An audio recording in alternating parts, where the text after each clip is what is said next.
السلام علیکم ورحمۃ اللہ وبرکاتہ نحمده ونصلي على رسوله الكريم أما بعد فأعوذ بالله من الشيطان الرجيم بسم الله الرحمن الرحيم رب اشرح لي صدري ويسر لي أمري واحلل عقدة من لساني يفقه قولي رب زدنا علما رب زدنا علما رب زدنا علما اللهم فقهنا في الدين اللهم فقهنا في الدين اللهم فقهنا في الدين اللهم إنا نسألك علما نافعا وعملا متقبلا ورزقا طيبا اللهم انفعنا بما علمتنا وعلمنا ما ينفعنا وزدنا علما اللهم إنا نعوذ بك من علم لا ينفع ومن قلب لا يخشع ومن نفس لا تشبع ومن دعوة لا يستجاب لها ربنا آتنا في الدنيا حسنة وفي الآخرة حسنة وقنا عذاب النار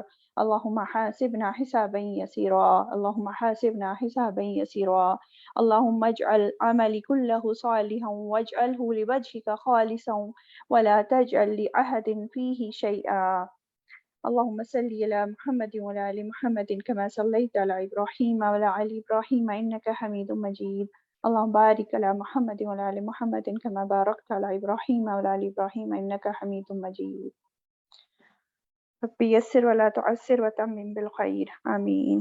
چلے تو ہم اسٹارٹ کرتے ہیں اپنا سبق آج کا۔ اعوذ باللہ من الشیطان الرجیم بسم اللہ الرحمن الرحیم، آیت نمبر 81 پہ آ جاتے ہیں۔ وَإِذْ أَخَذَ اللَّهُ مِيثَاقَ النَّبِيِّينَ، اور جب لیا اللہ نے پختہ عہد نبیوں سے، لما البتہ جو آتیتکم دوں میں تم کو من کتابن کتاب میں سے، وحکمتن اور حکمت میں سے، ثم پھر جاءکم آ جائے تمہارے پاس رسول ایک رسول، مصدقن تصدیق کرنے والا، لما معکم اس کی جو تمہارے پاس ہے، لتؤمنن بہ البتہ تم ضرور ایمان لاؤ گے اس پر، وَلَتَنصُرُنَّهُ اور البتہ تم ضرور مدد کرو گے اس کی۔ قال فرمایا، اقررتم کیا تم نے اقرار کیا، وَأَخَذْتُمْ اور لیا تم نے عَلَى ذَلِكُمْ إِصْرِي اس پر میرا عہد۔ قالوا انہوں نے کہا، اقررنا اقرار کیا ہم نے۔ قال فرمایا، فاشہدوا بس گواہ رہو، وَأَنَا اور میں ہوں معکم ساتھ تمہارے، من الشاہدین گواہوں میں سے۔ تھوڑی لمبی آیت ہے، ترجمہ اس کا ہے، تفسیر دیکھتے ہیں اس کی۔ تو اس میں کیا بات ہو رہی ہے؟ ایک عہد کی بات ہو رہی ہے، وہ عہد جو اللہ تعالیٰ نے کس سے لیا ہے؟ نبیوں سے لیا ہے۔ ٹھیک ہے، کیا فرمایا جا رہا ہے؟ فرمایا جا رہا ہے اور جب لیا اللہ نے پختہ عہد نبیوں سے کہ جب میں تم کو کتاب دوں، حکمت دوں، اور تمہارے پاس ایک رسول آ جائے اور وہ رسول تصدیق کرنے والا ہو اس کی جو تمہارے بات ہے، تو تمہیں کیا کرنا ہے؟ تمہیں اس پر ضرور بضرور ایمان لانا ہے اور اس کی ضرور بضرور مدد کرنی ہے۔ ٹھیک ہے، اچھا اب اللہ تعالیٰ تمام نبیوں سے عہد لے رہے ہیں، وعدہ لے رہے ہیں، تمام نبیوں سے، جتنے بھی نبی آئے ہیں آدم علیہ السلام سے لے کے عیسیٰ علیہ السلام تک، کہ کیا وعدہ لے رہے ہیں کہ جب میں تم کو نعمت عطا کر دوں، تمہیں کتاب دے دوں، حکمت دے دوں، حکمت عطا کروں، حکمت سے یہاں مراد کیا ہے؟ نبوت، اور پھر جب تم کو نبوت دے دوں، کتاب دے دوں، اور پھر تمہارے بعد کوئی ایک فائنل نبی آنے والا ہے، جو وہ نبی آ جائے گا، یعنی کہ اشارہ کس کی طرف ہے؟ آپ صلی اللہ علیہ وسلم کی طرف ہے، کہ تمہارے بعد جب ایک رسول آخری آئے گا جو تمہاری کتابوں کی تصدیق کرے گا۔ کون سی کتابیں؟ جو تمہارے پاس ہیں۔ کون سی کتابیں تھیں ان کے پاس؟ تورات، انجیل اور جو بھی ملی ان کو۔ تو تم ضرور بضرور اس پر ایمان لاؤ گے اور ضرور اس کی مدد کرنی ہوگی تم لوگوں کو۔ تو یہ وعدہ تمام انبیاء نے دیا اللہ تعالیٰ کو۔ ٹھیک ہے، اور کہاں ہوا تھا یہ وعدہ؟ عالم ارواح میں۔ دیکھیں ایک وعدہ تو ہم پہلے بھی پڑھ چکے ہیں، عالم ارواح میں کون سا تھا؟ وعدہ الستو، جو تمام کے تمام مخلوق سے، انسانوں سے لیا گیا تھا، جو آدم علیہ السلام کی پشت سے جب سب روحوں کو نکالا تھا اور پھر ان سے وعدہ لیا گیا تھا کہ بتاؤ کیا میں تمہارا رب نہیں ہوں؟ تو سب نے وعدہ کیا تھا ہاں آپ ہی ہمارے رب ہے، مطلب توحید کا وعدہ کر کے آیا ہے ہر کوئی، صحیح۔ اور دوسرا یہ وعدہ بھی ہے نہ، پھر ان تمام انسانوں سے پھر نبیوں کو الگ کیا گیا، اور پھر نبیوں سے وعدہ لیا گیا، یہ وعدہ کہ جب تمہارے بعد کوئی اور نبی آئے گا تو اس پر تمہیں ایمان لانا ہوگا۔ اب اس میں بھی دو چیزیں ہیں، ایک تو یہ عام بات ہو گئی کہ تم نبیوں میں سے ایک نبی آ گیا دنیا میں، ہے نا۔ اب کئی وقت ایسا بھی ہوا ہے کہ ایک نبی کے بعد اسی کے رہتے ہوئے ایک اور نبی آ گیا، ہے نا، جیسے ہم سورہ یاسین میں بھی پڑھتے ہیں، اگر آپ اس کی تفسیر پڑھو گے کہ ہم نے دو نبی بھیجے، مطلب پیغام لے کر آئے جو، اور جب ان کی بات نہیں مانی تو تیسرے سے ہم نے اس کی مدد کی، مطلب ایک نبی آلریڈی دنیا میں ہے، اس کے رہتے رہتے اور آ جاتے ہیں۔ تو جو بعد میں آنے والا ہے اس کی بھی بات جو آلریڈی نبی ہے اس کو ماننی ہوگی، ٹھیک ہے، اس پہ بھی ایمان لانا ہوگا۔ اور دوسری چیز کیا ہے، نبی صلی اللہ علیہ وسلم کہ آخری نبی ہیں یہ، جب تم نبیوں کے بعد جو آخری نبی آئیں گے تو تم سب کو اپنی امت سے بھی وعدہ لینا ہے، تو امت سے وعدہ لے کے جاؤ گے کہ جب آخری نبی آئے گا تو اس پر ایمان لاؤ گے اور اس کی ساری باتیں مانو گے اور اس کی مدد کرو گے اس کے دین میں، اس کے مشن میں، ٹھیک ہے۔ تو اس طرح سے یہ آیت سمجھی جاتی ہے۔ اچھا، تو بات سمجھ میں آ گئی کہ جب آخری نبی دنیا میں آئے گا تو تم سب اس پر ضرور ایمان لے آؤ گے اور اس کے مشن میں اس نبی کے مددگار بن جاؤ گے۔ اب ہم دیکھتے ہیں کہ آپ صلی اللہ علیہ وسلم کے زمانے میں جتنے بھی صحابہ اکرام تھے، انہوں نے کس طرح سے آپ صلی اللہ علیہ وسلم کی جو ہے مدد کی ہے نا، ہر طرح سے انہوں نے مدد کی تھی۔ بعد میں بھی میں بتاؤں گی اس کا ڈیٹیل میں۔ اچھا، اب اسی میں آیت میں آگے کیا فرمایا جا رہا ہے کہ اللہ تعالیٰ نبیوں سے کہہ رہے ہیں، کیا کہہ رہے ہیں، کہاں پہ تھے ہم، ہاں، قال اقررتم، فرمایا کیا تم نے اقرار کیا، یہ اللہ تعالیٰ کہہ رہے ہیں نبیوں سے، پوچھ رہے ہیں کہ کیا تم نے اقرار کر لیا، وَأَخَذْتُمْ عَلَى ذَلِكُمْ إِسْرِي، اور لیا تم نے اس پر عہد میرا، کیا تم نے اس بات پر اقرار کر لیا جو میں تم سے کہہ رہا ہوں کہ تم اس بات کو پورا کرو گے، اور اس پر تم نے جو ہے پکا عہد کر لیا ہے۔ اور یہ جو اسری ورڈ آیا ہے نا، اسر ہم پڑھتے ہیں نا، اس کا کیا مطلب ہوتا ہے، بوجھ، ایسا بوجھ جو مشکل سے اٹھائے انسان۔ تو اللہ تعالیٰ پوچھ رہے ہیں کہ کیا اس پر میرے عہد کا بوجھ قبول کرتے ہو، یہ بہت بھاری بوجھ ہے کہ تمہیں جو ہے یہ بات پوری کرنی ہے، اور تمہیں اپنی امت کو بھی یہ بات بتا کر جانی ہے، ان سے بھی یہ وعدہ لینا ہے کہ وہ یہ کام کریں گے، ٹھیک ہے۔ تو نبیوں نے کیا کہا، نبیوں نے جواب دیا کہ قالوا اقررنا، انہوں نے کہا اقرار کیا ہم نے، یعنی کہ انہوں نے یہ بات مان لی، انہوں نے یہ عہد اب نبھانا ہے، ٹھیک ہے، تو ہم نے اقرار کر لیا، جو حکم تو نے دیا ہے ہم نے مان لیا وہ، اور ہم اس عہد کو ہم پورا کریں گے اب۔ تو اللہ تعالیٰ آگے فرماتے ہیں، کیا فرماتے ہیں، قال فاشهدوا، فرمایا بس گواہ رہو، وَأَنَا مَعَكُم مِّنَ الشَّاهِدِينَ، اور میں ہوں ساتھ تمہارے گواہوں میں سے، یعنی کہ تم بھی گواہ رہو، تم نے کی یہ وعدہ کیا ہے اور میں بھی تمہارے ساتھ گواہوں میں سے ہوں، میں بھی دیکھ رہا ہوں کہ تم جو اپنے وعدے کو پورا کر رہے ہو یا نہیں کر رہے ہو، یا تمہاری امت کے کون لوگ وعدے کو پورا کر رہے ہیں یا نہیں کر رہے ہیں، میں خود گواہ ہوں اس پر۔ سوچیں، اللہ تعالیٰ خود گواہی دے رہے ہیں اس عہد پر، ٹھیک ہے۔ اور اس آیت سے ہمیں آپ صلی اللہ علیہ وسلم کی فضیلت بھی پتہ چل رہی ہے کہ جب وہ آ جائیں آخری نبی تو سب کو ان کی بات ماننی ہے، سب کو جو ہے ان کی مدد بھی کرنی ہے۔ تو یہ جو آیت ہے نا، یہ بہت بڑی دلیل ہے ختم نبوت کی۔ کیسے؟ یہ جو ہے بہت بڑی دلیل ہے کہ آپ صلی اللہ علیہ وسلم آخری نبی ہیں، کیونکہ دیکھیں جہاں یہ جو ہے آپ صلی اللہ علیہ وسلم سے پہلے باقی سارے نبیوں سے یہ وعدہ لیا گیا کہ بعد میں جو نبی آئے گا اس پر ایمان لانا ہوگا، لیکن آپ صلی اللہ علیہ وسلم کیا انہوں نے کوئی ایسی بات کہی اپنی امت سے، انہوں نے کوئی اپنی امت سے ایسے کوئی وعدہ لیا، بلکہ انہوں نے کیا کہا، انا خاتم النبیین لا نبی بعدی، آپ صلی اللہ علیہ وسلم نے تو بتایا کہ میں جو ہوں میں نبیوں کی مہر ہوں، یعنی کہ میرے اوپر نبیوں کا خاتمہ ہو رہا ہے، اب کوئی اور نبی نہیں آنا، میرے بعد کوئی اور نبی نہیں ہے، وہ تو یہ بات بتا کے گئے۔ تو یہ جو لوگ دعویٰ کرتے ہیں، جو کچھ ہیں اس طرح کے سیکٹس وغیرہ کی کسی اور کو نبی بنا لیا نبی صلی اللہ علیہ وسلم کے علاوہ، تو وہ سب جھوٹے دعوے ہیں۔ قرآن میں یہ ساری چیز واضح ہے کہ آپ صلی اللہ علیہ وسلم خاتم النبیین ہیں، ان کے بعد کوئی اور نبی نہیں آنا ہے، اور سب کو انہی پر اب ایمان لانا ہے، انہی کی بات ماننی ہے، ٹھیک ہے۔ تو یہ عہد اللہ تعالیٰ نے تمام نبیوں سے لیا تھا، اور سب نبیوں نے اپنی اپنی امتوں کو یہ پیغام پہنچا بھی دیا۔ اب سوچیں اس ذرا بات کو غور سے کہ جب پچھلی امتوں سے یہ عہد لیا گیا تو آخری نبی آئے گا تو اس پر ایمان لانا ہے، اس کی مدد کرنی ہے، تو پھر ہم مسلمان، ہم تو رسول صلی اللہ علیہ وسلم کی امت میں سے ہیں، تو پھر ہم سے کیا مطلوب ہے، ہمیں کیا کرنا چاہیے؟ ہم ایمان لانے کا دعویٰ تو بہت کرتے ہیں کہ ہم ایمان لاتے ہیں آپ صلی اللہ علیہ وسلم پر، لیکن اس میں دیکھیں ہم کہ ہم ایمان لاتے ہیں، لیکن ایمان لانے کا کیا مطلب ہے کہ آپ کی اطاعت کرنی ہے نا، آپ کی اتباع کرنی ہے آپ صلی اللہ علیہ وسلم کی۔ جب کوئی حکم پتہ چل جائے کہ کیسے انہوں نے بتایا قرآن کے مطابق، تو ہمیں اپنی رائے کو پیچھے چھوڑ دینا ہے، اپنے فیصلوں کو پیچھے چھوڑ دینا ہے، اور آپ صلی اللہ علیہ وسلم کے بتایا جو آپ نے بتایا ہے اس کے حساب سے ہمیں اپنے فیصلے کرنے ہیں، ویسے اس کام کو کرنا ہے قرآن اور سنت کے مطابق، ٹھیک ہے؟ تو ہم سے یہ مطلوب ہے کہ ہم سچا ایمان کا دعویٰ کریں، بس خالی پیلی ایسے ہی نہیں باتوں سے بس۔ اور دوسری چیز کیا ہے؟ وَلَا تَنْصُرَنَّهُ، کہ آپ صلی اللہ علیہ وسلم کی مدد کریں گے۔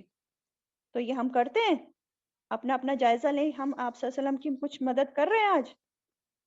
صحابہ اکرام جب آپ صلی اللہ علیہ وسلم کے زمانے کے ان کے ساتھی تھے، انہوں نے دیکھیں کس طرح آپ صلی اللہ علیہ وسلم کا ساتھ دیا، کس طرح ان کی جو ہے مدد کی، ہر طرح سے مدد کی، اپنی جان سے، اپنے مال سے، پھر جنگوں میں جا کر، اور ہر معاملے میں ان کا ساتھ دیا آپ صلی اللہ علیہ وسلم کا۔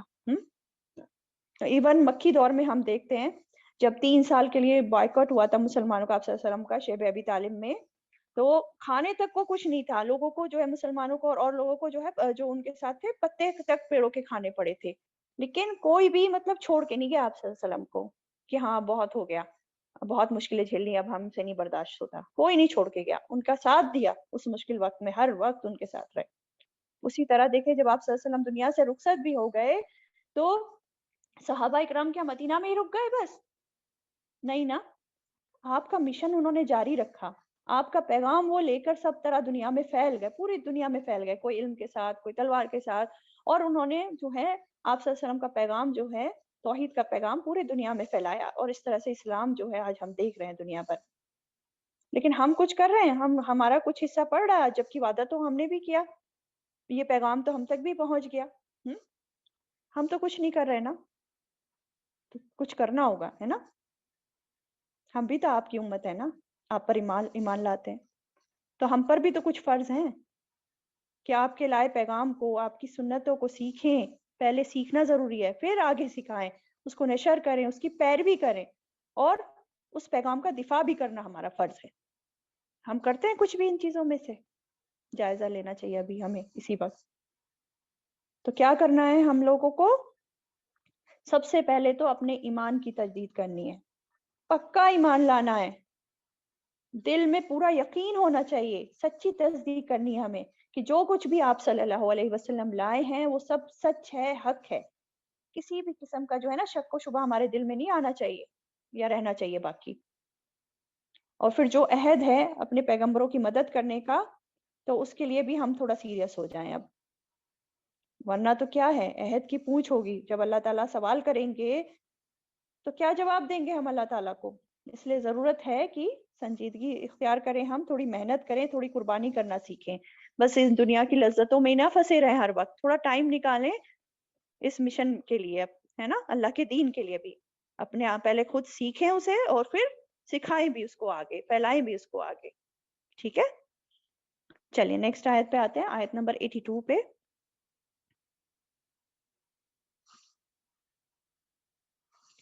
آیت نمبر 82، فَمَن تَوَلَّى بَعْدَ ذَلِكَ فَأُولَئِكَ هُمُ الْفَاسِقُونَ۔ فَمَن تَوَلَّى، تو جو کوئی منہ موڑ جائے، بعد ذَلِكَ، بعد اس کے، فَأُولَئِكَ، تو یہی لوگ ہیں، هُمُ الْفَاسِقُونَ، وہ جو فاسق ہیں۔ یعنی یہ عہد جو اللہ تعالیٰ نے اپنے نبیوں سے لیا، اور نبیوں نے پھر اپنی امتوں سے لیا، اگر اس سے کوئی پھر جائے، اس کی خلاف ورزی کرے، اور آپ صلی اللہ علیہ وسلم پر ایمان نہیں لائے، آپ کا طریقہ نہیں اپنائے، تو پھر کیا بتایا جا رہا ہے کہ یہی لوگ ہیں دراصل جو فاسق ہیں، مجرم ہیں۔ اور یہاں جو فاسق آیا یہ عام گنہگار کے معنی میں نہیں آیا، ویسے تو فاسق کسے کہتے ہیں؟ جو اللہ کی اطاعت سے نکل جائے، اللہ کے حکم سے نکل جائے، یہاں فاسق سے مراد ہے کفر، ٹھیک ہے؟ تو اس آیت میں بیسیکلی یہود اور نصارہ کا بھی رد ہے، یہود جو سوچتے تھے کہ ہم اللہ پر ایمان لاتے ہیں، ہم تو موسیٰ علیہ السلام کو بھی مانتے ہیں اور ان سے پہلے جو تمام نبی آئے ہیں ان پر بھی ہم ایمان لاتے ہیں، اور اسی طرح جو نصارہ ہیں وہ سوچتے تھے کہ ہم بھی ہم ہی اصل ایمان والے ہیں، ہم تو اللہ کو مانتے ہیں اور عیسیٰ علیہ السلام کو بھی مانتے ہیں اور ان سے پہلے جتنے تمام نبی آئے ان کو بھی مانتے ہیں، تو یہ لوگ خود کو ایمان والے سوچتے ہیں۔ پر یہود اور نصارہ دونوں نے کیا کیا؟ اب صلی اللہ علیہ وسلم پر ایمان نہیں لائے، انکار کر دیا، آپ کے طریقے کو اختیار ہی نہیں کیا، تو اصل میں یہ انہوں نے منہ موڑ لیا دین اسلام سے۔ تو یہی لوگ جو ہیں کفر کرنے والے ہیں، یہی لوگ جو ہیں یہ فاسق ہیں۔ اور دیکھیں صرف یہ یہود نصارہ ہی نہیں بلکہ قیامت تک جو بھی منہ موڑے گا، آپ صلی اللہ علیہ وسلم پر ایمان نہیں لائے گا، ان کے طریقے پر نہیں چلے گا اور دوسروں کے طریقوں کو اختیار کرے گا، تو یہ سب اسی کیٹیگری میں، فاسق کی کیٹیگری میں آ جاتے ہیں۔ چل آیت نمبر 83 دیکھتے ہیں۔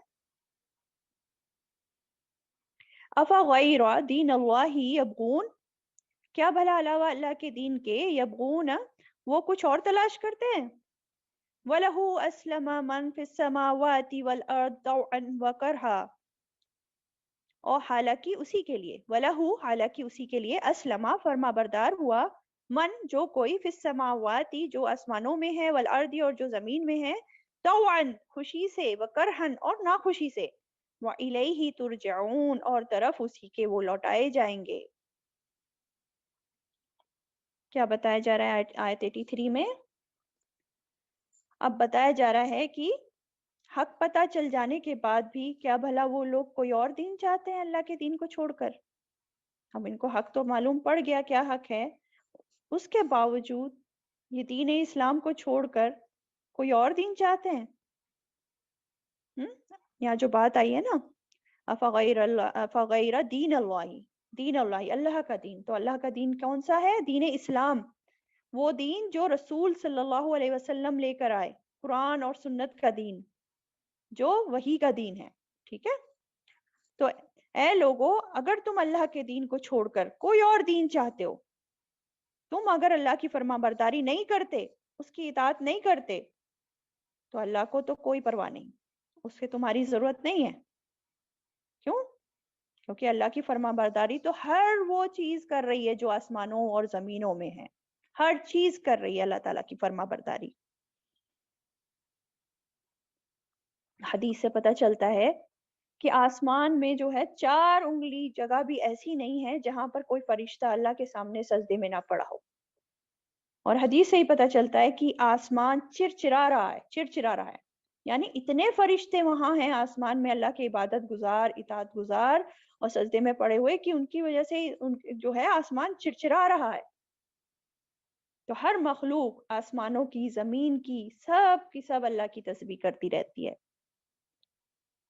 سب اللہ تعالیٰ کے فرما بردار ہیں، سورج، چاند، ستارے، پرند چرند، حتیٰ کہ جو ایک چھوٹی چھوٹی چیٹیاں، چھوٹے چھوٹے کیڑے ہوتے ہیں، سمندر کی ایک ایک مچھلی، تمام مخلوق، یہاں تک کہ ایک ایک ذرہ اللہ تعالیٰ کی تسبیح کرتا رہتا ہے۔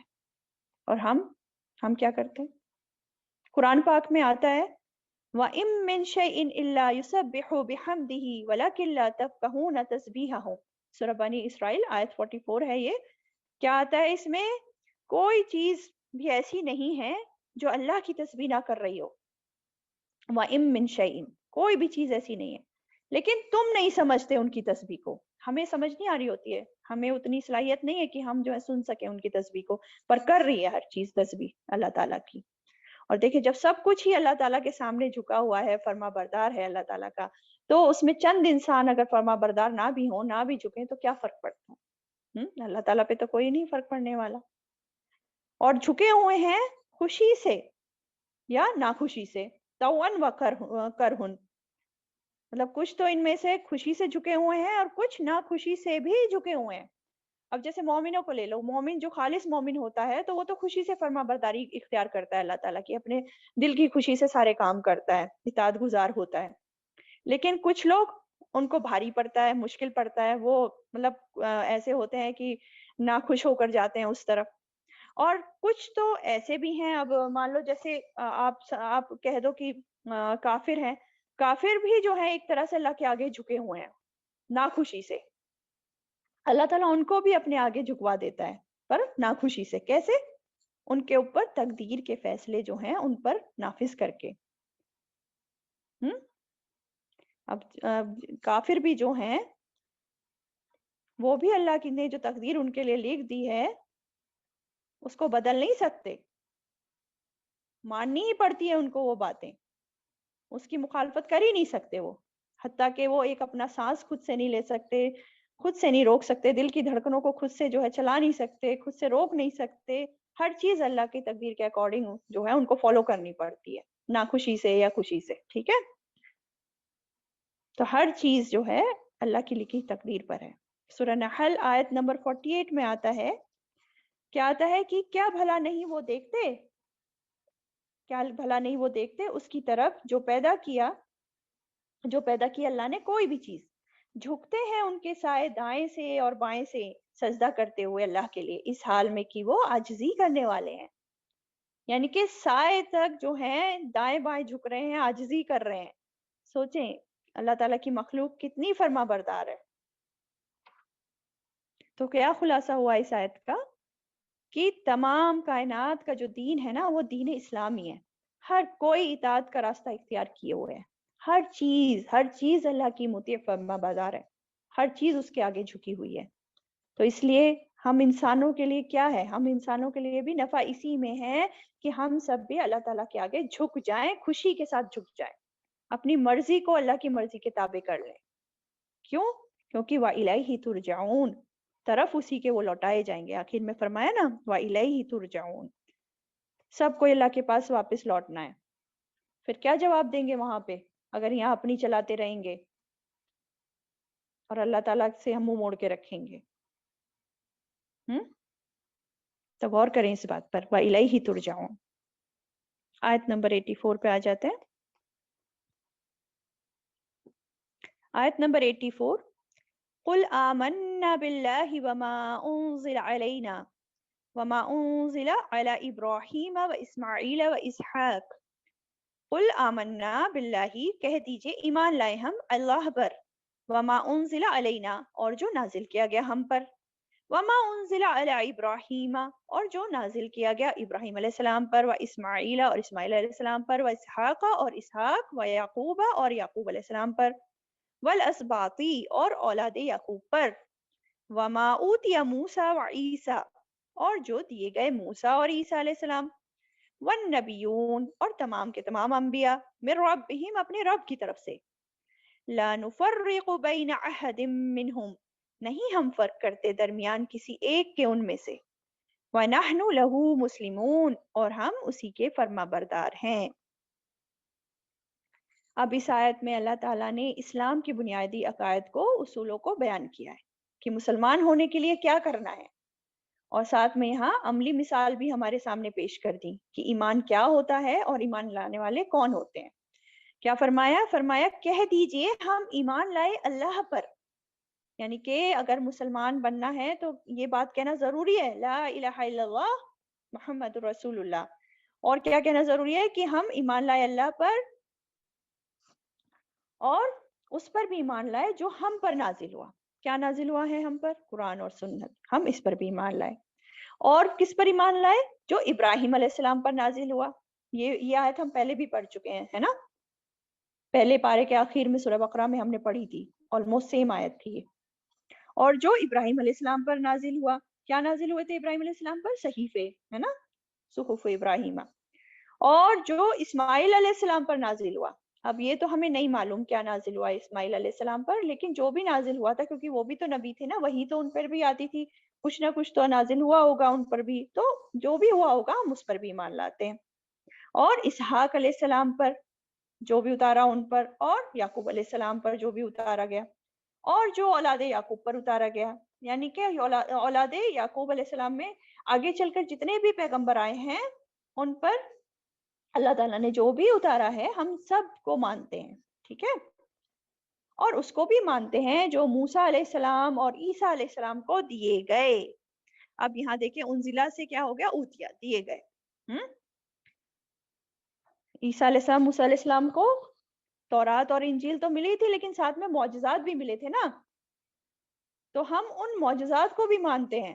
ہم ان پر بھی ایمان لاتے ہیں، کتابوں کے علاوہ معجزات کو بھی، ٹھیک ہے، اور وہ بھی مانتے ہیں جو تمام نبیوں کو دیا گیا، مطلب جس نبی کو جو جو کچھ دیا گیا ہم سب کچھ مانتے ہیں، جو بھی ان نبیوں کو ان کے رب کی طرف سے دیا گیا، ٹھیک ہے.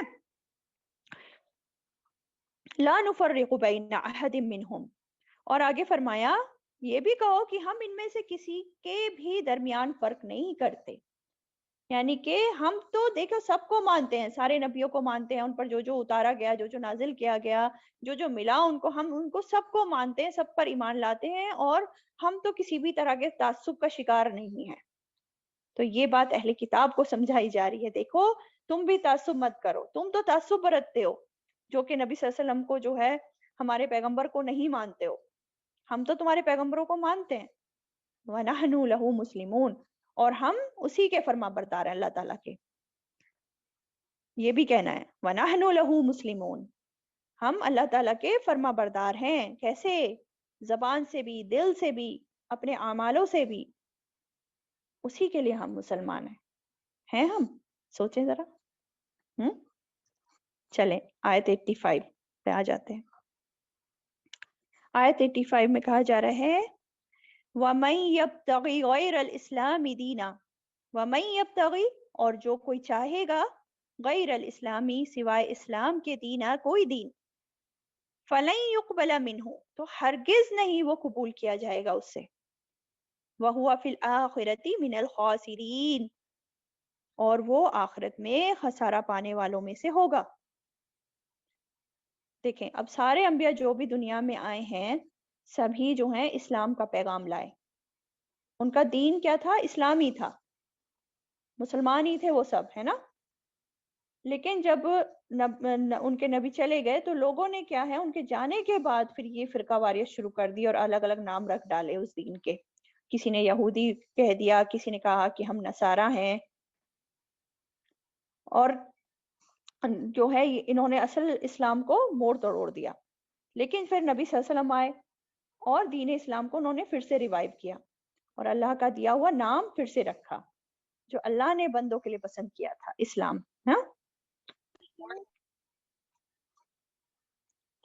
تو اللہ کے یہاں قابل قبول دین کیا ہے؟ صرف اسلام ہی ہے، وہ جو رسول صلی اللہ علیہ وسلم لے کر آئے ہیں. تو جو کوئی بھی دین اسلام کے علاوہ کوئی اور دین چاہے گا اپنے لیے، کوئی اور دین پسند کرے گا اپنے لیے، تو وہ ہرگز اس سے قبول نہیں کیا جائے گا، بالکل بھی قبول نہیں کیا جائے گا. پھر وہ اس کا کوئی بھی نیک عمل یا جو بھی کوششیں اس نے کی ہوں گی، محنتیں کری ہوں گی، کچھ قبول نہیں ہوں گی پھر، اگر وہ اسلام پہ نہیں ہے. حدیث میں سے ہمیں پتہ چلتا ہے کیا فرمایا گیا کہ کوئی ایسا عمل کرے جس پر ہمارا حکم نہیں ہے، جو ہماری مرضی کے مطابق نہیں ہے، تو وہ رد ہے. سمجھ آئی بات؟ کوئی انسان اگر ایسا عمل کر رہا ہے جو اللہ تعالیٰ کے حکم کے مطابق نہیں ہے، بس ایسے ہی کر رہا ہے اپنی مرضی سے، تو وہ رد ہے. صحیح مسلم کی یہ روایت ہے. اس لیے یہ بہت ہی ڈرنے والی بات ہے، کیونکہ جو لوگ بدعت کرتے ہیں نا، نیکی سمجھ کر کرتے ہیں کسی کام کو، تو کتنی بھی وہ بیچارے محنتیں کر لیں، اس کو عبادت کرتے ہوئے دن رات جاگ لیں، ان کا کوئی فائدہ نہیں ملنے والا ہے انہیں. اور قرآن مجید میں سورہ نور آیت نمبر 39 میں بھی آتا ہے، کیا آتا ہے؟ وَالَّذِينَ كَفَرُوا أَعْمَالُهُمْ كَسَرَابٍ بَقِيعَةٍ يَحْسَبُهُ الظَّمَأُ مَاءً حَتَّى إِذَا جَاءَهُ لَمْ يَجِدْهُ شَيْئًا. آگے بھی ہے اس میں. اس کا کیا مطلب ہے؟ کیا بتایا جا رہا ہے اس آیت میں؟ کہ جن لوگوں نے کفر کیا ان کے اعمال سراب کی طرح ہیں. سراب کیا ہوتا ہے؟ لگتا ہے نا کہ دور سے پانی ہے، جب بہت زیادہ گرمی ہوتی ہے سڑک پہ اور پھر پاس جا کے دیکھتے ہیں تو کچھ بھی نہیں ملتا ہے وہاں پہ، ہے مطلب ایک طرح سے انسان بیوقوف بننا ہوتا ہے، پیاسا انسان اسپیشلی. تو جن لوگوں نے کفر کیا ان کے اعمال سراب کی طرح ہیں، چٹیل میدان میں جیسے دکھتا ہے. سمجھتا ہے سخت پیاسا انسان اسے پانی ہے نا، ایک سخت پیاسا انسان اسے پانی سمجھتا ہے، یہاں تک کہ جب وہ آتا ہے اس کے پاس نہیں وہ پاتا اسے کچھ بھی. جب وہ اس سراب کے پاس پہنچتا ہے تو وہاں تو کچھ بھی نہیں ہے. وہ جو سوچ رہا تھا کہ پانی ملے گا وہ تو پیاسا کا پیاسا ہی رہ گیا، کچھ بھی نہیں حاصل ہوا اسے. تو آج دنیا میں لوگ جو غلط کام کرتے ہوئے ہیں، سوچتے ہیں ہم آخرت میں کے لیے بہت اچھا کام کر رہے ہیں، بہت ثواب ملنے والا ہے ہمیں، لیکن جب وہ وہاں پہنچیں گے آخرت میں، پیاسے پہنچیں گے تو وہاں کچھ نہیں پائیں گے. ان کے سارے اعمال ضائع. جو بھی وہ عمل لے کے آئے ہوں گے اللہ تعالیٰ ان کو خاک بنا کر اڑا دیں گے. کچھ ان کے ہاتھ نہیں آنے والا ایسے لوگوں کے. کیونکہ سورہ فرقان آیت 23 میں اللہ تعالیٰ فرماتے ہیں، کیا فرماتے ہیں؟ وَقَدِمْنَا إِلَى مَا عَمِلُوا مِنْ عَمَلٍ فَجْعَلْنَاهُ هَبَاءً مَنْثُورًا، اور آئیں گے ہم طرف اس کے جو انہوں نے عمل کیے، کوئی بھی عمل، تو ہم بنا دیں گے اسے غبار پراگندہ. یعنی کہ اللہ تعالیٰ ان کے اعمالوں کو کیا غبار بنا کر اڑا دیں گے، کچھ نہیں بچا، کچھ اعمال ان کے کام نہیں آیا. تو کیا سمجھ میں آ رہی ہے بات؟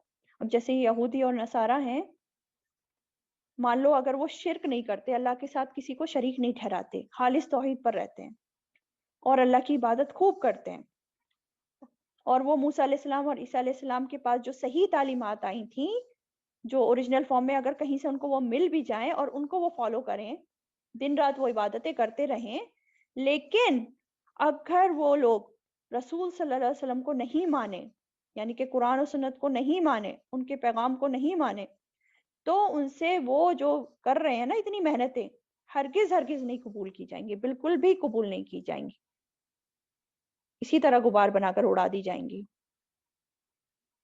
سمجھ آیا؟ اور وہ لوگ آخرت میں خسارہ پانے والوں میں سے ہوں گے.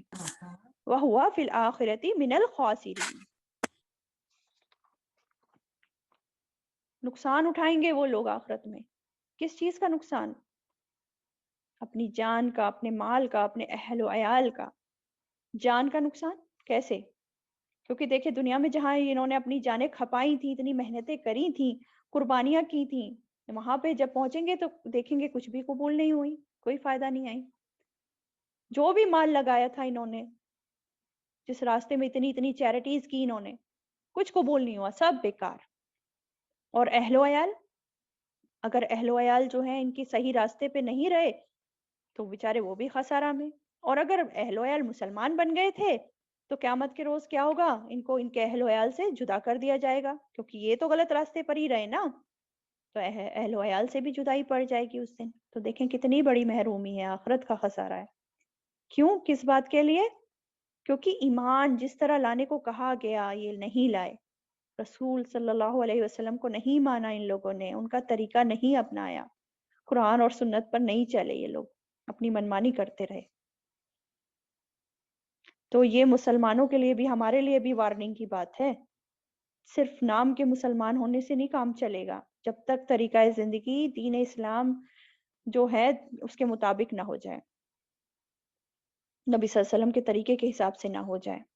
خالی نام سے کچھ نہیں فرق پڑنے والا. پھر دیکھیں گے ہم یہی دیکھیں گے کہ اگر ہم نے نبی صلی اللہ علیہ وسلم کا طریقہ نہیں اپنایا، قرآن کو فالو نہیں کیا، تو آخرت میں جائیں گے تو ہم تو سوچ کے گئے ہوں گے ارے ہم تو مسلمان ہیں اور ہم نے یہ نیکی کری تھی تو ہماری تو مغفرت ہو ہی جائے گی. لیکن پھر ایسا نہ ہو کہ پھر وہاں پہنچ کے جو ہے ہمیں کچھ اور دیکھنا پڑے. تو اس لیے جو بتایا گیا ہے اسی کے حساب سے اپنی زندگی کر لیں.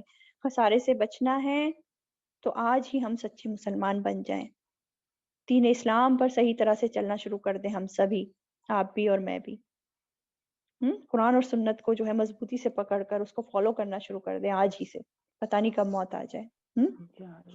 چلیں نیکسٹ آیت پہ آتے ہیں. یہاں تک کلیئر ہے آپ سب کو؟ جی میم. تو چلیے نیکسٹ آیت پہ آتے ہیں. آیت 86 پہ آتے ہیں. آیت 86 میں کیف یہد اللہ قوما کفروا بعد ایمانہم. کیف یہد اللہ، کس طرح ہدایت دے گا اللہ، قومن، اس قوم کو، کفروا، جنہوں نے کفر کیا، بعد ایمانہم، بعد اپنے ایمان لانے کے، وشہدوا ان الرسول حق، اور انہوں نے گواہی دی، ان الرسول حق، کہ بے شک رسول برحق ہے، وجاءہم البینات، اور آئیں ان کے پاس واضح نشانیاں، واللہ لا یہدی القوم الظالمین، اور اللہ لا یہدی، نہیں وہ ہدایت دیتا، القوم الظالمین، ان لوگوں کو جو ظالم ہیں. اب کیا فرمایا جا رہا ہے؟ کیف یہد اللہ، کس طرح ہدایت دے اللہ ان لوگوں کو، اس قوم کو جنہوں نے کفر کیا بعد اپنے ایمان لانے کے. کس طرح ہدایت دے اللہ ان لوگوں کو؟ بتاؤ. یہ سوال نہیں کیا جا رہا بیسیکلی، یہ بتایا جا رہا ہے کہ یہ تو بہت ہی بعید بات ہے، ناممکن سی بات ہے کہ اللہ ایسے لوگوں کو ہدایت دے جو ایمان لا کر پھر کفر میں لوٹ جاتے ہیں اور اس پر اڑے رہتے ہیں، کوشش بھی نہیں کرتے دوبارہ سے سدھرنے کی. تو اللہ کس طرح ہدایت دے ایسے لوگوں کو؟ یہاں واضح کیا جا رہا ہے کہ ہدایت کے راستے کب بند کیے جاتے ہیں اور کس انسان پر بند کیے جاتے ہیں. جب انسان ہٹ درمی کرتا ہے اور جان بوجھ کر حق کا راستہ نہیں اپناتا تو پھر ایسوں پر ہدایت کے راستے بند ہو جاتے ہیں. اور وہ شخص جس نے اسلام کے بارے میں جان گیا کہ وہ کہ حق کیا ہے، سچا دین کیا ہے، اور رسول کو بھی پہچان گیا کہ یہی سچا رسول ہے، اور اس نے گواہی بھی دے دی. وَشَهِدُوا أَنَّ رسول اللہ رسول حق، اس نے گواہی بھی دے دی کہ ہاں یہ رسول برحق ہے، لا الہ الا اللہ کلمہ بھی پڑھ لیا. اور پھر اس کے پاس وجاءہم البینات، اس کے پاس کھلی کھلی نشانیاں آ گئیں، کھلی دلیل آ گئی، قرآن اس کے پاس پہنچ گیا، اور وہ جو ہے پھر ایمان لانے کے بعد پھر سے مرتد ہو گیا، پھر گیا وہ اپنے دین سے. تو ایسا انسان یا ایسی قوم، اس کو اللہ پھر کیسے ہدایت دے گا؟ یہ تو بہت بڑے مجرم ہیں. پھر ان کے لیے اللہ تعالیٰ ہدایت کے راستے ہی بند کر دیتا ہے. ان لوگ کو ہدایت نہیں ملتی پھر ایسے ظالموں کو. ظالم کون ہے؟ وہ جو حق کو پہچان لے پھر بھی نہ مانے. اب ہم جانتے ہیں، دیکھیں اہل کتاب جو تھے نا، مدینہ میں جو اہل کتاب تھے، تو کیوں آئے تھے وہ مدینہ آ کر بسے تھے نا، وہ باہر سے آئے تھے. کیونکہ دیکھیں انہوں نے اپنی کتابوں میں جو ہے نا نشانیاں پڑھی تھیں، وہ جانتے تھے کہ مطلب ان کی کتابوں میں تھا کہ پیغمبر آنے والا ہے، اور کیسا ہوگا وہ پیغمبر، اور کس علاقے میں آئے گا، کہاں آئے گا، اور یہ جو تھا وہ انڈیکیٹ کرتا تھا مدینہ کی طرف. تو اس لیے یہ لوگ آ کے مدینہ میں بس گئے تھے، اور یہاں آ کر بسے اور انتظار کر رہے تھے آخری نبی کے آنے کا، آپ صلی اللہ علیہ وسلم کے آنے کا. اور جب دیکھو آپ صلی اللہ علیہ وسلم آ گئے تو یہ لوگ پہچان بھی گئے ان کو، یعرفونہ کما یعرفون ابناءہم، وہ ایسے پہچانتے تھے انہیں جیسے کہ اپنے بیٹوں کو پہچانتے ہیں. وہ پہچان گئے اور ان کے برحق ہونے کی گواہی بھی دے دی، اور قرآن بھی دیکھ لیا ان لوگوں نے. پر پھر بھی کیا کیا؟ مانے نہیں، یہ لوگ ایمان نہیں لائے، حق کو جان کر پھر گئے. تو اللہ پھر ایسے ظالم لوگوں کو ہدایت نہیں دیتا. کیونکہ حق سمجھ جانے کے باوجود پھر کوئی انکار کرے تو کیا ہوتا ہے؟ ایسے انسان کا پھر دل سخت ہو جاتا ہے، مہر لگ جاتی ہے اس کے دل پر، کانوں پر پردے پڑ جاتے ہیں، آنکھوں پر پردے پڑ جاتے ہیں، جیسے کہ ہم سورہ بقرہ میں بھی پڑھ چکے ہیں نا، شروع میں ہی پڑھا تھا، ختم اللہ علی قلوبہم وعلی سمعہم وعلی ابصارہم غشاوہ ولہم عذاب عظیم، ہے نا. پھر ہدایت نہیں ملتی ایسے انسانوں کو. چلیں آیت نمبر 87 دیکھتے ہیں کیا ہے. اولئک جزاؤہم ان علیہم لعنۃ اللہ والملائکۃ والناس اجمعین. اولئک جزاؤہم، یہی لوگ ہیں بدلہ ان کا، انا کی بے شک، علیہم ان پر، لعنت اللہ، لعنت ہے اللہ کی، والملائکتی اور فرشتوں کی، والناسی اور لوگوں کی، اجمعین سب کے سب کی. تو یہ لوگ جن کا ابھی ہم پڑھ کے آئے ہیں پچھلی آیت میں، جن کا بیان ہے، اب ان کا انجام بتایا جا رہا ہے، ان کی سزا بتائی جا رہی ہے. کیا فرمایا جا رہا ہے کہ ان کی جو جزا ہے، اولئک جزاؤہم، ان کا جو بدلہ ہے یہ ہے کہ ان پر لعنت ہے. اور کس کس کی لعنت ہے؟ اللہ تعالیٰ کی لعنت ہے، سارے کے سارے فرشتوں کی لعنت ہے ان پر، اور تمام انسانوں کی لعنت ہے ان پر. تمام انسان جو آدم علیہ السلام سے لے کر قیامت تک جتنے بھی لوگ آئیں گے، سب کی ان پر لعنت ہے. اللہ تعالیٰ نے کر دی یہ لعنت ان پر. اور یہ لعنت میں کیوں پڑے اتنی بڑی لعنت میں؟ کیونکہ انہوں نے علم ہونے کے باوجود اس علم کی خلاف ورزی کری، حقیقت کو جان گئے پھر بھی اس کا جو ہے خلاف چلے. ہدایت کے برعکس انہوں نے گمراہی کو اختیار کیا، گمراہی پسند کی انہوں نے. تو ان کی جو ہٹ دھرمی سرکشی ہے اس کی وجہ سے ان پر لعنت ہے. اور لعنت کیا ہے؟ اللہ کی رحمت سے دوری ہے نا. اور کیا فرمایا آگے؟ خالدین فیہا، آیت 88 میں، خالدین فیہا لا یخفف عنہم العذاب، ہمیشہ رہنے والے ہیں اس میں، لا یخفف عنہم العذاب، نہیں ہلکا کیا جائے گا ان سے عذاب، ولہم ینظرون، اور نہ وہ مہلت دیے جائیں گے. ان پر یہ لعنت رہے گی، ہمیشہ ہمیشہ کی لعنت رہے گی، اس لعنت میں یہ لوگ ہمیشہ رہنے والے ہیں، اور ان پر جو عذاب ہوگا وہ کبھی بھی کم نہیں کیا جائے گا۔ جہنم میں ان کا عذاب مسلسل جو ہے چلتا رہے گا، کبھی کم نہیں ہوگا۔ اب سورہ نبا میں بھی ہم پڑھیں گے انشاءاللہ، اللہ تعالیٰ کیا فرماتے ہیں؟ فَلَن نَّزِيدَكُمْ إِلَّا عَذَابًا، ہم نہ زیادہ کریں گے تم کو مگر عذاب میں، یعنی کہ عذاب نہ تو کم ہوگا، جہنم کی آگ نہ تو بجھے گی نہ ہی کم ہوگی، بلکہ وہ عذاب دن پہ دن بڑھتا چلا جائے گا۔ استغفر اللہ، اللہ تعالیٰ بچائے ہم سبھی کو۔ وہ عذاب دن پہ دن بڑھتا چلا جائے گا ایسے لوگوں پہ، اور نہ وہ مہلت دیے جائیں گے،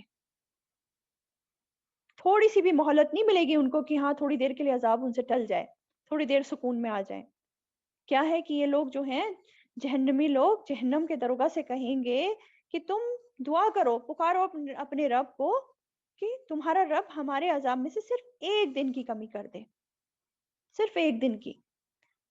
لیکن دیکھیں ان کی کوئی دعا نہیں سنی جائے گی۔ اس وقت جو وہ چلائیں گے، تڑپیں گے، فریادیں کریں گے، ان کا یہ سب کچھ فائدہ نہیں دے گا، کوئی ان کی سفارش نہیں لگائے گا۔ اس بدترین انجام میں، عذاب میں ہمیشہ ہمیشہ رہنے والے ہیں وہ لوگ، کبھی بھی جو ہے ان کو چھٹکارا نہیں ملنے والا، کوئی مہلت نہیں ملنے والی۔ چلیں نیکسٹ آیت پہ آ جاتے ہیں، آیت نمبر 89۔ آیت نمبر 89، إِلَّا الَّذِينَ تَابُوا مِن بَعْدِ ذَلِكَ وَأَصْلَحُوا فَإِنَّ اللَّهَ غَفُورٌ رَحِيمٌ، مگر وہ جنہوں نے توبہ کی، إِلَّا الَّذِينَ تَابُوا مِن بَعْدِ ذَلِكَ بعد اس کے، وَأَصْلَحُوا اور اصلاح کی، فَإِنَّ اللَّهَ تو بے شک اللہ غفور الرحیم بہت بخشنے والا ہے، نہایت رحم کرنے والا ہے۔ اب کیا بتایا جا رہا ہے کہ لیکن جن لوگوں کو جو ہے اپنے جرم کا احساس ہو گیا دنیا میں جیتے جی، اور انہوں نے توبہ کر لی اور اپنی اصلاح بھی کر لی، واپس دین اسلام پر آ گئے، تو بے شک اللہ تعالیٰ بہت غفور الرحیم ہے۔ دیکھیں اللہ تعالیٰ کی رحمت کتنی وسیع رحمت، اللہ تعالیٰ کی کتنا بڑا فضل ہے اللہ تعالیٰ کا کہ اتنے بڑے گناہ کو بھی جو ہے اگر انسان ایمان لانے کے بعد اس نے کفر کیا اور جو ہے، لیکن پھر وہ جو ہے اللہ تعالیٰ اس کو بھی معاف کر دیتا ہے اگر وہ جو ہے سچے دل سے توبہ کر لیتا ہے اور اپنے اعمال کی اصلاح کر لیتا ہے اور دین اسلام میں واپس آ جاتا ہے۔ تو یہ ہے اللہ تعالیٰ غفور الرحیم، اور دیکھیں یہ بڑی خوشخبری ہے اور امید دلانے والی آیت ہے ہم سب کے لیے، سب مسلمانوں کے لیے بھی اور سب لوگوں کے لیے، تمام لوگوں کے لیے، کہ جب اللہ تعالیٰ اتنے بڑے جرم کو معاف کر سکتا ہے، کفر کو معاف کر سکتا ہے اگر وہ انسان سچی توبہ کر لے، تو وہ ہم مسلمانوں کے گناہوں کو بھی معاف کر سکتا ہے اگر ہم بھی سچی توبہ کریں، اگر ہم بھی سچے دل سے توبہ کر لیں، ندامت ظاہر کریں، ان گناہوں کو چھوڑ دیں اور اپنی اصلاح کر لیں، دوبارہ وہ گناہ نہ کریں، اور کسی کے حق میں کوئی کمی کری ہے تو اس کو ہم پورا کر دیں، تو اللہ تعالیٰ ہمیں بھی معاف کر دے گا ضرور سے۔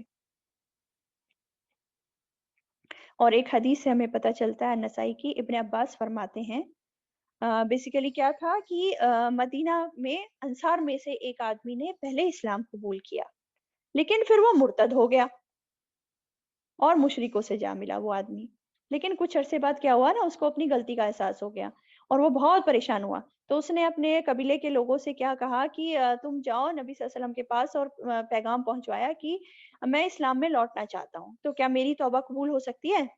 تو ابن عباس رضی اللہ تعالیٰ فرماتے ہیں کہ اس کے اس سوال پر اللہ تعالیٰ نے یہ آیت نازل کی اور اس شخص کو یہ آیت پھر لکھ کر بھیجی گئی اور وہ دوبارہ مسلمان بن گیا، سبحان اللہ۔ تو یہ ہے اللہ تعالیٰ غفور الرحیم۔ آیت نمبر 90، ان الذین کفروا بعد ایمانہم، بے شک وہ جنہوں نے کفر کیا بعد اپنے ایمان کے، ثم ازدادوا پھر وہ بڑھتے ہیں کفرن کفر میں، لن تقبل توبتہم ہرگز نہ قبول کی جائے گی توبہ ان کی، وَأُولَئِكَ هُمُ الضَّالُّونَ اور یہی لوگ ہیں وہ جو گمراہ ہیں۔ اب دیکھیں پھر سے وہی بات ہو رہی ہے جو پچھلی والے لوگوں کی بات ہو رہی تھی، جنہوں نے ایمان لائے اور پھر کفر کر لیا، اور یہ نہیں خالی کفر میں داخل ہو گئے، کفر میں بڑھتے چلے گئے، یعنی کہ خود تو انہوں نے کفر کو اپنے لیے پسند کیا، کفر کر لیا، لیکن ساتھ میں اب کیا کر رہے ہیں، دوسرے لوگوں کو بھی بھڑکا رہے ہیں، ان کو بھی جو ہے شک و شبہات میں ڈال رہے ہیں، نیگیٹو پروپیگنڈاز کر رہے ہیں، ٹھیک ہے۔ تو یہ لوگ کفر میں کیسے پڑتے ہیں کہ جب یہ لوگ خود اکیلے کفر پر نہ رہ کر دوسروں کو بھی دین اسلام سے روکتے ہیں، نیگیٹو پروپیگنڈاز کر کے اسلام کے خلاف. تو لوگ ایک تو ان کے طرز عمل کو دیکھ کر جو ہے اسلام سے پھر جاتے ہیں کہ ہاں کچھ خرابی ہوگی تو ہم نہیں جاتے اس اسلام میں، دوسرے لوگ کو اسلام قبول کرنے میں یہ لوگ اڑنگا بنتے ہیں، اور جو آلریڈی اسلام میں ہیں ان کے دلوں میں بھی شک و شبہات ڈال کے ان کو بھی اسلام سے جو ہے دور کرتے ہیں، تو کفر میں پڑتے ہیں اس طرح سے لوگ. تو ایک بار جو ہے اگر یہ لوگ ایمان لا کر پھر کفر میں داخل ہو جاتے ہیں، کفر کے راستے پر چلنے رہتے ہیں، تو اس کے بعد پھر یہ کفر میں بڑھتے ہی رہتے ہیں. تو اللہ تعالیٰ کہہ رہے ہیں ایسے لوگوں کی توبہ ہرگز ہرگز قبول نہیں کی جائے گی. اور ویسے بھی یہ اس طرح کے لوگ جو ہیں یہ توبہ اپنی زندگی میں نہیں کرتے. کب کر رہے ہوتے ہیں؟ موت کے وقت کر رہے ہوتے ہیں. اور ہم سب جانتے ہیں کہ موت کے وقت کوئی توبہ کرے تو وہ قبول نہیں ہوتی. جب جان گلے میں آ جاتی ہے اور موت کی پریشانی ہو رہی ہوتی ہے اس وقت کی توبہ قبول نہیں ہوتی، اس سے پہلے پہلے کرنی ہوتی ہے. سورہ نساء آیت نمبر 18 اس میں آتا ہے، کیا آتا ہے؟ وَلَيْسَتِ التَّوْبَةُ لِلَّذِينَ يَعْمَلُونَ السَّيِّئَاتِ حَتَّى إِذَا حَضَرَ أَحَدَهُمُ الْمَوْتُ قَالَ إِنِّي تُبْتُ الْآنَ. کیا مطلب ہے اس کا؟ اس میں یہ بتایا جا رہا ہے اور توبہ نہیں ان لوگوں کے لیے جو برے کام کرتے ہیں، یہاں تک کہ جب کسی ایک کو ان میں سے موت آتی ہے تب وہ کہتا ہے کہ میں اب توبہ کرتا ہوں. تو ایسے لوگوں کی توبہ قبول نہیں ہوتی تب. اور یہی وہ لوگ ہیں جو حقیقی معنوں میں گمراہ ہیں، جن کا انجام برا ہے. سمجھ آیا؟ چلیں اب آج یہ لاسٹ آیت پہ آتے ہیں، آیت نمبر 91. یہ ہمارے اس پارے کی آخری آیت ہے، آیت نمبر 91. ان الذین کفروا وماتوا وهم کفار. ان الذین کفروا بے شک وہ جنہوں نے کفر کیا، وماتوا اور وہ مر گئے، وهم کفار اس حال میں کہ وہ کافر تھے. فلن يقبل من احدهم ملء الارض تو ہرگز نہیں قبول کیا جائے گا ان سے کسی ایک سے بھی زمین پر ذہباً سونا. وَلَوِ افْتَدَىٰ بِهِ اور اگرچہ وہ فدیہ دیں اس کا. اولئک لہم عذاب علیم یہی لوگ ہیں ان کے لیے عذاب ہے دردناک. وما لہم من ناصرین اور نہیں ان کے لیے مددگاروں میں سے کوئی. کیا بتایا جا رہا ہے؟ تو یہی بتایا جا رہا ہے کہ یہ کفر کرنے والے جو آج اسلام کا مذاق اڑاتے ہیں، لوگوں کو ان کے اسلام کی وجہ سے اذیت دیتے ہیں، پریشان کرتے ہیں، اسلام کے خلاف پروپیگنڈا کرتے ہیں اور سوچتے ہیں کہ ہم تو بہت اچھا کام کر رہے ہیں، بہت فائدہ دینے والا ہے یہ ہمیں. تو یہ کافر اگر کفر کی حالت میں ہی مر جاتے ہیں، اس دنیا سے چلے جاتے ہیں اسی حالت میں کفر کی میں، تو قیامت کے روز جب یہ اپنی سزا دیکھیں گے اور یہ چاہیں گے بھی کہ زمین بھر سونا جو ہے یہ فدیے میں دے دیں، فدیے میں دے دیں تاکہ ان کی جان چھوٹ جائے، عذاب سے بچ جائیں یہ لوگ، تو بھی ان سے یہ ہرگز ہرگز قبول نہیں کیا جائے گا زمین بھر سونا بھی. اور دیکھیں یہ جو بات ہو رہی ہے نا کہ زمین بھر سونا، تو قیامت کے روز زمین بھر سونا تو ان کو کسی بھی انسان کے پاس نہیں ہوگا، نہیں ملنے والا. یہ جو بات آئی ہے یہ بفرض محال ہے، یعنی کہ فرض کیا جا رہا ہے کہ فرض کر بھی لو کہ کسی کے پاس ان میں سے زمین بھر سونا ان کو مل جائے کہیں سے، اور اتنا بڑا جو ہے سونے کا خزانہ دیکھ کر یہ اپنے کو عذاب سے چھڑانا چاہیں گے بھی، تو اللہ تعالیٰ کہتا ہے کہ ان کی توبہ بالکل بھی قبول نہیں جائے گی اور یہ زمین بھر سونا ان سے بالکل بھی جو ہے قبول نہیں کیا جائے گا. فَلَن يُقْبَلَ مِنْهُمْ مِنْ أَحَدٍ. سمجھ آئی بات کہ ان سے بالکل قبول نہیں کیا جائے گا. اچھا اور کیا فرمایا جا رہا ہے؟ فَلَن يُقْبَلَ مِنْ أَحَدِهِمْ مِلْءُ الْأَرْضِ ذَهَبًا وَلَوِ افْتَدَىٰ بِهِ اور اگرچہ وہ فدیہ دیں اس کا، بھلے ہی وہ اس کا فدیہ دینا چاہیں وہ بالکل بھی قبول نہیں ہوگا ان سے. اور ان لوگوں کے لیے کیا ہے؟ ان کا انجام بہت ہی برا ہے. اچھا یہ جو بات ہو رہی ہے نا زمین بھر سونا، تو صحیح مسلم کی ایک روایت ہے انس بن مالک سے کہ رسول اللہ صلی اللہ علیہ وسلم نے فرمایا اللہ تبارک تعالیٰ جہنم والوں میں سے جس پہ سب سے کم عذاب ہو رہا ہوگا نا، کم عذاب والوں سے فرمائے گا اگر دنیا اور جو کچھ اس میں ہے وہ تیرے لیے ہو تو اس عذاب سے نجات حاصل کرنے کے لیے وہ دے دے گا. تو وہ کہے گا جی ہاں. تو اللہ تعالیٰ فرمائے گا کہ میں نے تو تجھ سے اس سے بھی کمتر چیز کا مطالبہ کیا تھا جب تو آدم کی پشت میں تھا، اور وہ یہ کیا تھا کہ تو مجھ سے شرک نہ کرنا. تو شرک کفر جو ہے اتنی بری چیز ہے. شرک کرنے والے کو اللہ کے عذاب سے کوئی نہیں چھٹا سکتا. کیوں کہا جا رہا ہے اس میں اولئک لہم عذاب علیم، ان کے لیے یہی لوگ ہیں جن کے لیے عذاب ہے دردناک. وما لہم من ناصرین، اور نہیں ان کے لیے مددگاروں میں سے کوئی مددگار نہیں ملے گا اس دن قیامت کے روز کی ان کو جو ہے مدد کر دے، ان کو چھٹا دے اس عذاب سے، کوئی نہیں. تو کیا ہم نے دیکھا ان آیتوں میں 3 طرح کے بیسیکلی لوگ دیکھے ہم نے کفر کرنے والے. ایک تو کفر کرنے والے وہ ہیں جو کہ جو اسلام لائے تھے پھر کفر میں چلے گئے تھے اور پھر دوبارہ سے ان کو پتا چل گیا اصل کیا ہے اور وہ جو ہے واپس اسلام لے آئے، توبہ کر لی انہوں نے، سچی توبہ کر لی. تو ایسے لوگوں کی جو ہے توبہ قبول ہو جاتی ہے، اللہ تعالیٰ بہت غفور الرحیم ہے. دوسرے کون ہیں؟ وہ کافر جنہوں نے توبہ تو کی لیکن مرتے وقت کی. تو ایسے لوگوں کی توبہ قبول نہیں ہوتی جو مرتے وقت توبہ کرتے ہیں. اب دیکھیں فرعون کیا تھا، اس نے بھی تو مرتے وقت کی تھی، جب ڈوب رہا تھا تب کہہ رہا تھا کہ میں جو ہوں بنی اسرائیل کے رب پہ جو ہے ایمان لاتا ہوں. تب تو اس کا جو ہے توبہ کرنا ایمان لانا کوئی کام نہیں آیا اس کو، وہ تو آگ میں ہی گیا. اور تیسرے کیا ہیں؟ وہ جو کفر کی حالت میں ہی مر گئے، دنیا سے چلے گئے بنا توبہ کرے، ان کو توبہ کی توفیق ہی نہیں ہوئی، تو اب وہ آخرت میں توبہ کر رہے ہیں. تو کیا فرمایا جا رہا ہے کہ ان کی توبہ قبول نہیں ہوگی، یعنی کہ ان کی بھی توبہ قبول نہیں ہوگی بھی نہیں. تو اللہ تعالیٰ سے دعا ہے کہ اللہ تعالیٰ ہمارے ایمان کو، سب کے، میرے آپ کے سب کے ایمان کو، پوری امت کے ایمان کو مضبوط کر دے. اللہ تعالیٰ ہم سے جو یہ ایمان کی جو نعمت ہے کبھی بھی نہ چھینے، اور ہمارے ایمان پہ اللہ تعالیٰ ہمیں پختگی کے ساتھ رکھے، مرتے دم تک موت آئے تو اس حال میں آئے کہ ہم ایمان کی حالت میں ہی ہوں. ربنا لا تزغ قلوبنا بعد إذ هديتنا وهب لنا من لدنك رحمة إنك أنت الوهاب. وآخر دعوانا أن الحمد لله رب العالمين.